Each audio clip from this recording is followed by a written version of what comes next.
Hello everybody. Today we're going to talk about how to fix the Sennheiser Momentum 4 Bluetooth not connecting.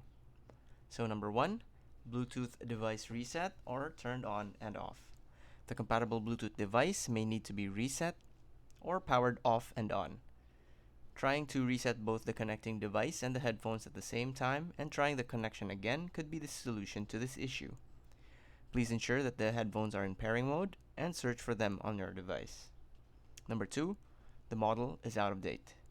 Bluetooth models prior to 2018 cannot connect to the mobile app to set up a wireless connection to the Momentum 4s. And number 3, connection profiles. Headphones can save the last connection profiles of up to 6 Bluetooth devices.